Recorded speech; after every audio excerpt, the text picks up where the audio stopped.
Hi, I'm Greg, welcome to Affect Studio. Today I want to compare the Kemper effects to effect pedals. How do the models stack up to the thing they're emulating? For me, the selling point for the Kemper was, and still is, that I could play through profiles of my actual amps rather than digital models. Particularly that I could use profiles of my cranked amps. The Kemper definitely delivers when it comes to profiling and accurately reproducing the sound of the mic'd amp. So my live tone through a PA has never been better, and I regularly get compliments on my sound. I often play alongside people using modelers, and it's not that they sound bad, but I hear the difference, and I know I'm not alone in hearing that. I don't know why profiling or capturing a real amp sounds so much closer than a digital recreation, as they're all using digital processing, but I hear it. I recently watched an Anderton's comparison of modelers that included the Kemper and Quad Cortex. The models sounded good, but each time they got to the Kemper the difference was obvious. It sounded like a real amp, rather than an emulation.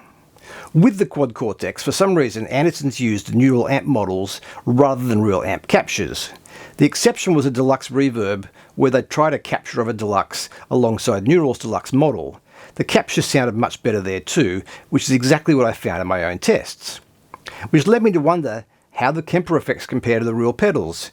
I've been ignoring this question since getting to Kemper for the convenience of not having to drag a board around, and because the Kemper effects definitely do sound good.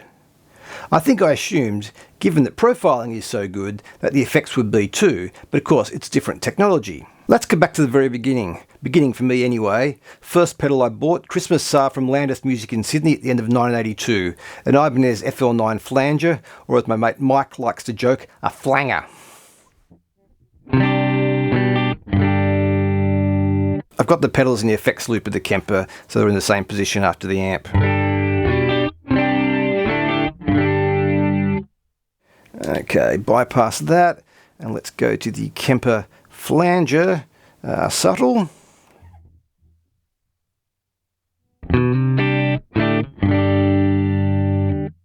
Definitely subtle.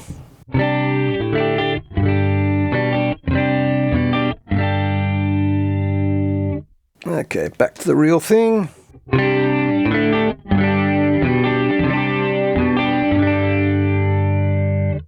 Doesn't seem to have quite the same depth to it, does it? So what about some more depth?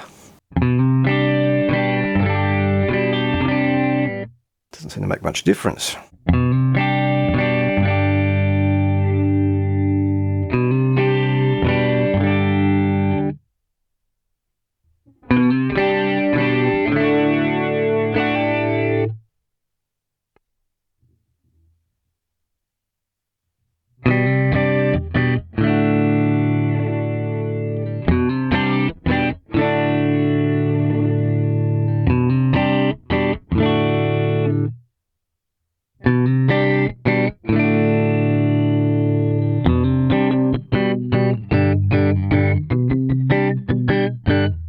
Okay, there you go. I wasn't expecting that. I definitely prefer the pedal. I've been using the Kemper flanger and it's been fine, but thinking I didn't like flanging as much as I used to. The Kemper sounds alright, but there is a depth and dimension to the pedal that the Kemper doesn't have. One of the attractions with most pedals is that it's fairly easy to get a good sound and everything is right there on the surface. No sub-menus to get lost in. Obviously the fact that we're using a profiler means we're already going into menus, although I try to minimise that as much as possible. I like to get the sounds right in here, where I trust what I'm hearing, so I don't need to change much later. Rig Manager is good, but once I close that and take the Kemper to a performance, as much as possible I want it to behave like a real amp and pedals. Liquid profiling makes it easier to adjust the profiles outside the studio, but the whole system is still not as simple and immediate as plugging into an amp and some pedals. Let's hear some delays. My first delay was this Boss DM-2 analog delay I bought from a friend at school in 1986 when he upgraded to a Boss DD2 digital delay. I bought this as a reverb substitute, having just sold a Fender Twin and buying a Marshall Super Lead. I've never stopped using it, which is partly because I've mainly played through a Vox AC30 or Tweed and brown face Fenders that don't have reverb, but also because I love the way it sits behind the guitar. This was the first effect I attempted to match on the Kemper right after getting some good profiles of my amps. I've always used it like this.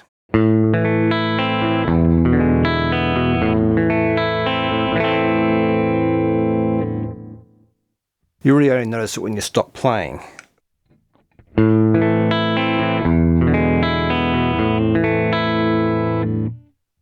you do notice it when it's not there. Okay, so here's my attempt to match it.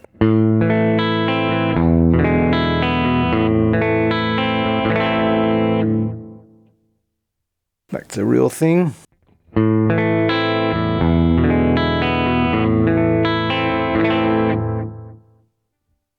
Okay, now what would be interesting is to turn up the repeats to see how they compare, because that's where you'll really hear the actual effect rather than the direct signal.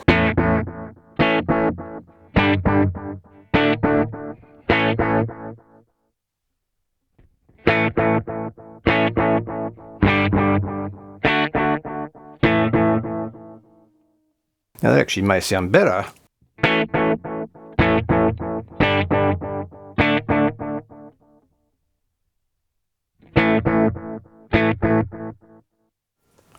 Well, that's pretty close. I don't know if it's just that I've used the Boss for 37 years and it's become part of my DNA, but the pedal always just seems to work for me. I was pleased and a little surprised to find their single delay gritty preset sounds very similar to my Ibanez EM5 Echo machine, which is a fairly rare pedal. Based on the price I paid for my new a couple of years after they were discontinued, and that I haven't met anybody else who actually knows about them, let alone owns one, I don't think they were particularly popular.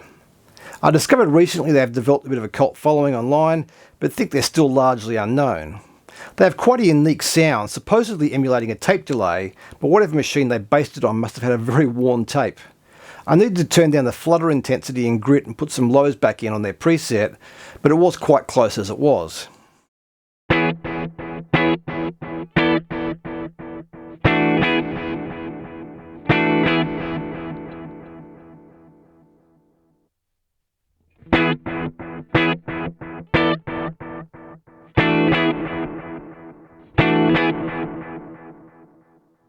Of course, I also may be the only person who actually cares about it.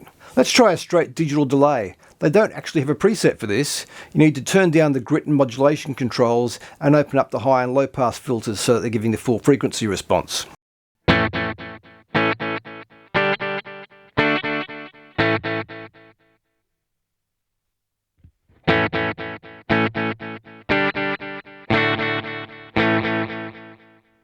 Seems to be a slight bit of modulation on the Boss.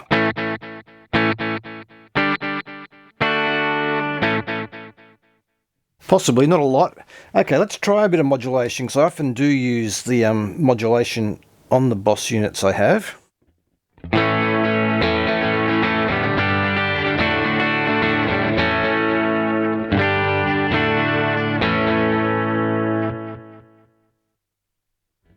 Okay, modulation on the Kemper. Maybe some more.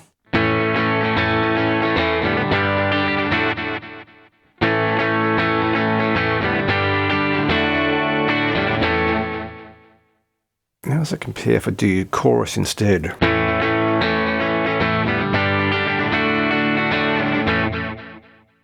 Quite different. Okay, back to the modulation.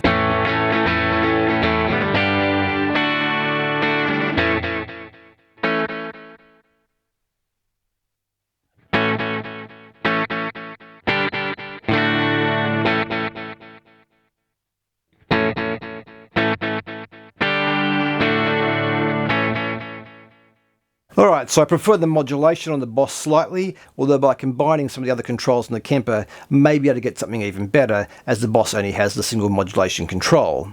Otherwise, the digital delays are very similar as you would hope.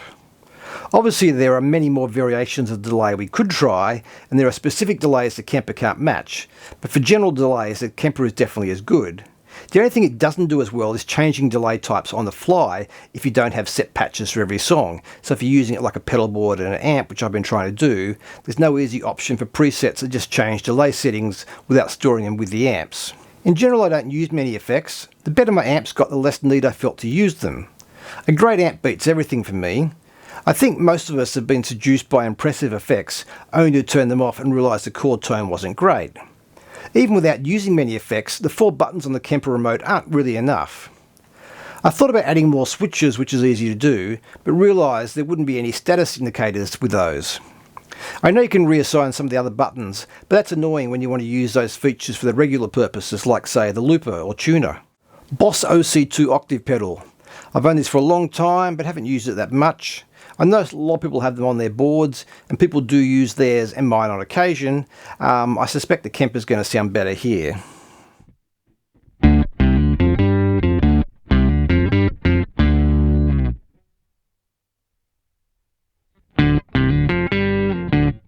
Alright, we need a lot more of that.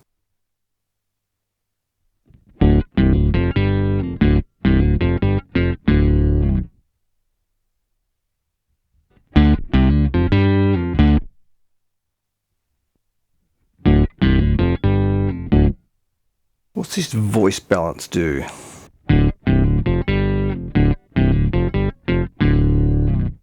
That's more like it.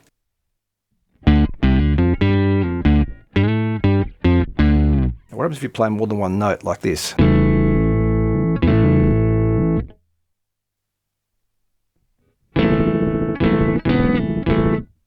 Not quite the same there, but very close, and for the times I use an Octaver, that's more than good enough. Great tone has always been important, and I learnt years ago that the amp was more important than the guitar when it comes to the quality of your tone. That's why I went with the Kemper. It was the only one that actually sounded like a real amp.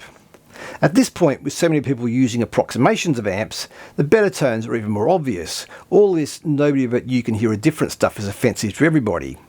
We could all save a lot of money if it were true. The average audience member may not have the slightest idea why something sounds better. That doesn't mean they don't recognise it when they hear it. And even if it turns out you are the only person that can hear a difference, but it helps you play better, then it matters. Nobody tells an athlete not to use better shoes because they're the only ones who can feel an improvement. It's all important. So anyway, that's the end of part one. In the second part, I'm going to look at some drives, chorus and phases, amongst other things. And I hope to see you then. As always, thanks for watching. Please like and subscribe. It really does help. And I'll see you in the next video.